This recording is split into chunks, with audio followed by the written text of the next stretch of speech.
Hello friends, welcome back. In this tutorial we will study about left recursion. If there is a production of the form A derives A alpha, then it is said to have left recursion. It means if there is a production whose first symbol of the string which is at right hand side is the variable which is at its left hand side, then that production will be said to have left recursion. Now, how we can eliminate left recursion from productions of a grammar without affecting its language? Now see, there is a grammar G defined by quadruple VTPS, where V is the set of variables, T is the set of terminals, P is the set of productions, and S is the start symbol. In this grammar G, there is a left recursive pair of productions. A derives A alpha and A derives beta, where beta is a string which doesn't begin with variable A. It means it is a string whose first symbol is not variable A. Then, how we can remove left recursion of this production?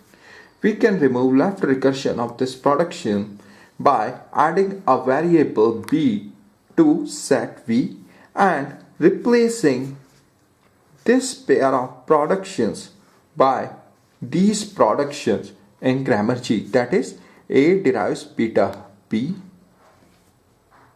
B derives alpha b, B derives empty string. Right. So what we have to do to remove left recursion?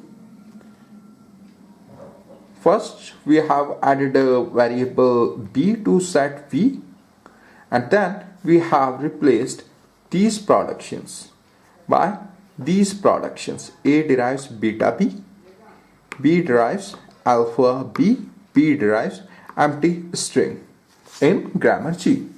Now see this. Here there is an empty production. B derives empty string. Now if we remove empty production from these productions, right, then we will get these productions, right? A derives beta b, A derives beta, B derives alpha b, B derives alpha, right? So if we don't want empty productions, then we should replace these productions by these productions in grammar G. So when we replace these productions by either these production or these productions in grammar G, the language of grammar G will not be affected. Right? Language of grammar G will remain same, but the left recursion will be removed from these productions. Thank you very much.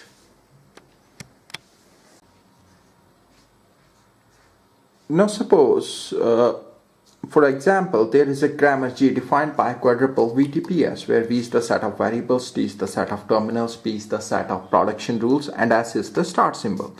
Now there is a recursive pair of production in this grammar G. A derives AC and A derives terminal A. Now we have to eliminate left recursion from these productions. For this, we will add a new variable b to set v, and we will replace these productions by these productions. A derives A, B, A derives A, B derives C, B, B derives C. Right?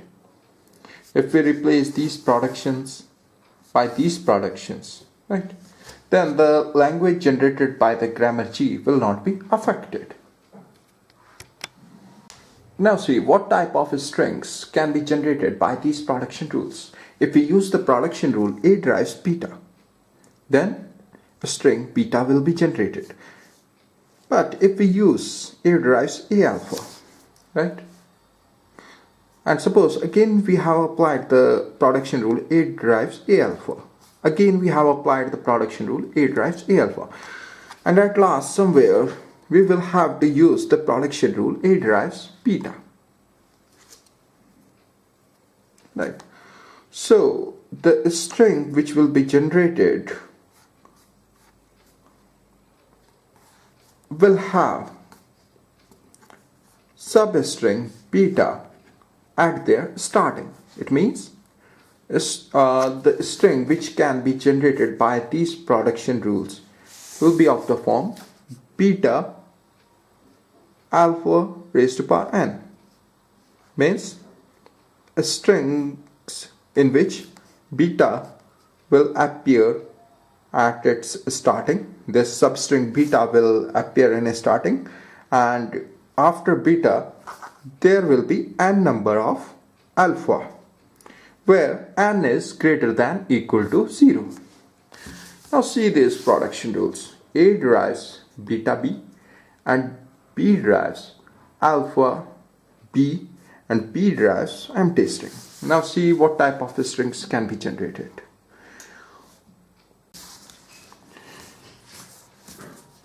There is one production for the variable a, that is A drives beta b, when we apply A drives beta b. After that, for variable b, we can apply either a production B drives empty string or B drives alpha b. When we apply the production rule B drives empty string, then the string beta will be generated, right? And when we apply the production rule B drives alpha b, right? Again we can apply this production rule B drives alpha b, and so on. And at last we will have to apply the production rule B drives empty string, right?